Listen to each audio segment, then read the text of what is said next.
За 33-ны мөчлөгийн тухай ерөнхийдөө домнох хэсэг хэлж өгье. За манай монголчууд болохоор 13-ны жил орох, 25-ны жил орох, 37-ны жил орох гэдгийг 33-ны мөчлөгтэй асар их андуураад байдаг. Нэг нь мөчлөг гэдэг зүйл бол нэг зүйлийг давах зүйл, нэг нь жил орох гэдэг чинь хоёр өөр маш том хоёр зүйл байхгүй юу? Тэгэхээр ер нь эргээд очиход ээд сайхан, эргүүлж мөлчөд хөдөө сайхан гэдэг зүр цэцгийг үгтэй холбож энэ 33-ны мөчлөгийг ерөнхийдөө би тайлбарлаж хэлж өгье. За хүн 33 жил амьдраад амьдрсан амьдрал нухчаа олгоныг тэр хүзүүний үеэр хүнд хэцүү зүйлүүдийг одоо 33 жил ингэж туучиж яваад эргээд ээж дээр очих домыг ярьж байгаа.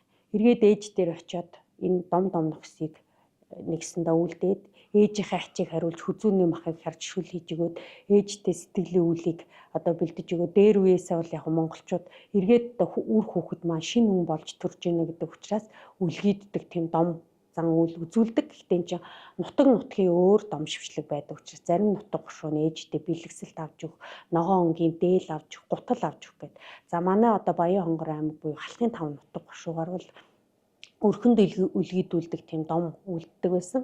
За дээр үед чинь бол одоо ерөнхийдөө юм их ховор бараан байсан.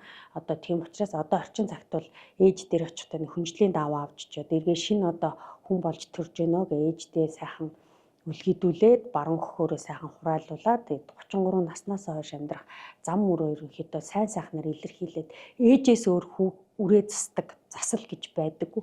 Эхийн сэтгэлээс одоо өөр хүүхдээ өрөөл талбдаг номын дэд судар байдгүй. Тэгэхээр бид нэр сав шимийн хуулиар эхийнхээ хөвлөд бүрлдэж эцгийн цагаан цудал эхийн улаан цусолж хүмүүний хорвоод төрж энэ заяаг олсон бол их эцгээ нэгдүгээр хүндэтгэж хайрлаж эцэг эхийнхээ тэр дээдийн өрөөлөөр хувь тавилангийн зам мөрийг тэгшдэгдэг учраас 33-ны мөчлөг дээр бол ээж аавдаа эргэж очиж баярлаад домнох зан үлээ үлдвэл хүмүүний амьдралын одоо зам мөр тэгшдэгдэг гэж үздэг.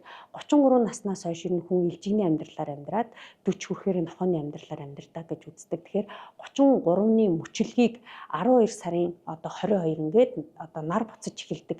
Энэ цаг хугацаанаас эхлээд жил дамж биш угтаж хийдгээрээ мөчлөг гэдгийг одоо өгний утгыг шалтгаан түүнд орчиедаг учраас 33-ны мөчлөгөө угтаж заавал ээж аав дээр очиж домнох зүйлээр 33-ныхаа мөчлөгийг засдаг. Энэ бол хамгийн том зөв засал байдаг гэдэг та бүхэн маань ухамсартаа шингээж одоо энэ бэлэг үүлээ сайхан үйлдвэрлэх цохилтолтой юмаа гэж зөвлөмөр байна.